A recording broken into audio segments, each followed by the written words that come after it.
Voyage à Blois avec Odile. Nous voici arrivés dans la cour principale avec les différentes époques de ce château. Nous voici dans la salle du trône, magnifique tapisserie. Odile, je crois que cette tapisserie t'avait plu, le buste de François Ier. Odile face à une première cheminée, puisque cette salle comporte 2 cheminées. J'attire votre attention sur le sol particulièrement coloré, magnifique, ainsi que sur la galerie des portraits. Devant vous, avec des personnages connus et reconnus. Dans une autre salle, nous voyons ici Louis XIII et Marie de Médicis. Voici Odile face à une première salle à coucher, salle de dodo, avec bien évidemment des hermines sur toutes les tentures. Une petite salle au secret, avec de magnifiques vitraux colorés, qui valent véritablement le détour, un trône et une nouvelle chambre à coucher. Le tableau de la journée des dupes. Nous continuons avec la visite du château. Voici encore un extérieur du château de Blois.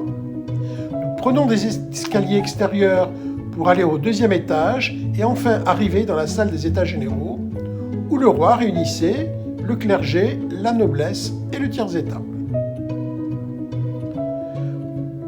En sortie de ce magnifique château, regardez cette vue, on aurait presque l'impression de voir la mer à l'extérieur, un magnifique arbre. Regardez la position sur un tertre du château de Blois. Et nous voici désormais face à l'église, faisant face au château. Nous arrivons maintenant à Vendôme, plus exactement à la collégiale de Vendôme. Et là, nous visitons une église gothique, superbe, avec les fauteuils des pères abbés, dans un bois sculpté véritablement avec maîtrise et où les années n'ont fait qu'apporter de la beauté. Voici le maître-autel, la nef, l'abside plus exactement même, avec des rosaces et des vitraux superbes.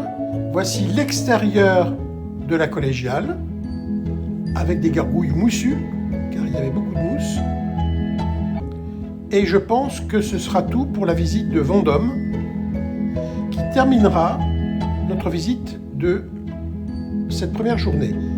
Une recette, et nous voici arrivés à Cheverny, et non pas à Moulinsart, et vous comprendrez tout à l'heure pourquoi. Un ours nous accueille dans les bois, et plus exactement dans les arbres, car nous sommes encore à la période de Noël, en tout cas pour le château, et ils avaient mis une décoration particulière pour le château de Noël.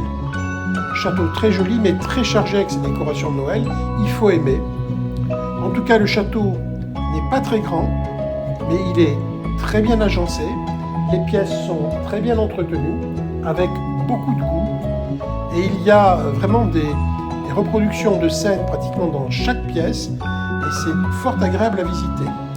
Donc, comme vous pouvez le voir, il y a beaucoup de décorations, Père Noël, épicéa, etc., etc. Bien évidemment, il y a quelques bêtes comme les cerfs, puisque nous sommes en pleine Sologne. Voici la maquette du château, avec les quelques cerfs. Encore cette maquette du château. Une bibliothèque. Et, pour terminer cette visite, Odile va à la rencontre de Milou et de Tintin. Voici Milou qui monte les escaliers à toute vitesse, puisque vous savez que ces lieux ont inspiré Hergé, le dessinateur de Tintin. Et voici les quelques pièces qu'Odile a bien voulu prendre en photo de ce petit musée Tintin, qui est un musée fort agréable. Voici Nestor, le fameux valet de chambre, une cheminée non moins intéressante avec derrière des personnages de Tintin. Voici le capitaine Haddock et Tintin.